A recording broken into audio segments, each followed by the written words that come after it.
नमस्कार आदाब, आप देख रहे on record Mira Bhayandar. Mira Bhayandar Vasai Virar police ने एक ऐसे इंटरनेशनल गिरोह का पर्दाफाश किया है जो मीरा भाईंदर शहर और भारतवर्ष से युवकों को बाहर मुल्क में भेजकर उनसे साइबर फ्रॉड किया करते थे और वापस उन्हें भेजने के नाम से उनसे लाखों रुपए की ठगी किया करते थे, उनसे एक्सटॉर्शन किया करते थे। क्या है ये पूरा मामला, इस बारे में जानकारी देते हुए आज मीरा भाईंदर वसई विरार पुलिस के आयुक्त निकेत कौशिक ने जानकारी देते हुए बताया कि अंतर्राष्ट्रीय रैकेट चालू है जिसमें भारतीय युवकों को प्रलोभन देके उनको धोखा देके विदेश में ले जाया जाता है। और इस पर्टिकुलर केस में भारतीय युवकों को थाईलैंड में लेके जाया गया। उसके बाद वहां से लैंड रूट से उन लोगों को म्यांमार में ले गए। वहां पे आर्म्ड कैंप्स में उनको रखा गया उनकी मर्जी के खिलाफ। वहां पर उन लोगों से जबरदस्ती साइबर फ्रॉड्स उनसे करवाए गए। अनेक प्रकार के विभिन्न साइबर फ्रॉड्स उन लोगों के जरिए करवाए गए, जैसे फेक प्रोफाइल्स तैयार करना, भारतीय लोगों को कांटेक्ट करना, उनकी पर्सनल इंफॉर्मेशन विश्वास उनका जमा करके उनके बारे में उनकी पर्सनल इंफॉर्मेशन निकालना। इस प्रकार के अलग अलग प्रकार के साइबर फ्रॉड्स उनके द्वारा कराए गए। ऐसा समझ में आ रहा है कि वहाँ पे भारतीय मूल के और बाकी विदेशी बहुत सारे युवक, उनको एक सुनियोजित तरीके से वहाँ पे ज़बरदस्ती रखा जाता है। जो लोग मनाही करते हैं उन लोगों को अनेक प्रकार की यातनाएं दी जाती हैं, टॉर्चर किया जाता है। भारत से कुछ युवक जिन्होंने ये काम करने से मना किया, उनको कई दिन बिना खाने के रखना, पिटाई करना, इस प्रकार की अनेक यातनाएं उन लोगों को दी गई।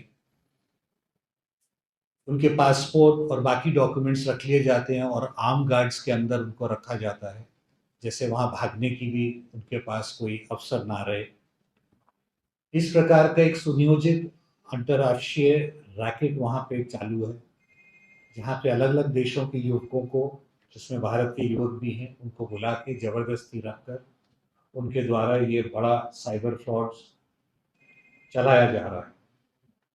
इस पर इन्वेस्टिगेशन करते हुए अभी तक हम लोगों ने 2 लोगों को अरेस्ट किया है, जिसमें से एक मीरा भाईंदर और एक तेलंगाना राज्य का व्यक्ति है। 5 और पीड़ित लोगों को आइडेंटिफाई किया गया है, युवकों को।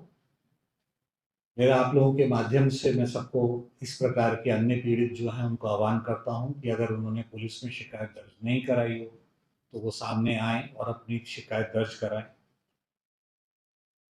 अभी इसमें और काफ़ी इन्वेस्टिगेशन चालू है और मुझे विश्वास है कि इसमें और भी आरोपी, जैसे ट्रैवल एजेंट्स, फ्रंटमैन और इसके जो मुख्य सूत्रधार हैं, वहां तक हम लोग पहुंच पाएंगे। इस संपूर्ण रैकेट के पर्दाफाश से साइबर फ्रॉड्स में और उसमें कमी करने में हमें थोड़ी बहुत कामयाबी मिली है, ऐसी मैं अपेक्षा करता हूं। पीड़ित जो लोग जो हैं उनको एक्सटॉर्शन किया गया। जो लोग वापस जाना चाहते थे, उन लोगों को अनेक यातनाएं देने के बाद उनके परिवारजन, उनके मित्रों से काफ़ी पैसा वसूला गया और एक्सटॉर्शन की गई। भारी एक्सटॉर्शन की अमाउंट के देने के बाद ही वो लोग वहाँ से छूट पाए। कोई भी आपसे इस तरह की ऑफर्स देता है, प्रलोभन देता है आपको, तो उसके बारे में पूरी जानकारी लें, उसके बारे में पूरी तहकीकात करें और तभी इस प्रकार के ऑफर्स को एक्सेप्ट करें। अपने सुनहरे भविष्य की तलाश में जो युवक बाहर जाकर नौकरी किया करते थे, उनसे साइबर क्राइम किया जाता था, उनसे साइबर फ्रॉड करवाया जाता था। जब जिन युवकों ने ये साइबर फ्रॉड करने से मना कर दिया तो उन्हें वापस भेजने के लिए वहां पर बैठे हुए ये जो सिंडिकेट के जो लोग हैं, ये लोग उस युवक के घर वालों से पैसा मांगा करते थे। 6 से 8 लाख रुपए की वो रकम हुआ करती थी और वो रकम मिलने के बाद में ही उन युवकों को भारत वापस भेजा जाता था।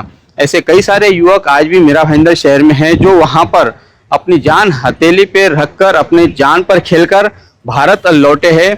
लेकिन उन युवकों को अब तक न्याय नहीं मिला है और उन्होंने पुलिस का दरवाजा भी खटखटाने की कई मरतबा कोशिश की, लेकिन पुलिस ने उन्हें सकारात्मक सहयोग नहीं किया। इसके चलते कई सारे युवक पुलिस के सामने नहीं आए हैं। अब ऐसे में सीपी निकेत कौशिक ने आह्वान किया है उन सभी युवकों को कि जिनके साथ में बाहर भेजने के नाम से जो चीटिंग हुई थी, जो उनके साथ में एक्सटॉर्शन हुआ था, वो आगे आए और अपनी शिकायत दर्ज करे ताकि उन्हें न्याय मिल सके। आप देख रहे हैं कैमरामैन आरिफ कोशी और साबिर शेख के साथ ऑन रिकॉर्ड मेरा भाईंदर। धन्यवाद।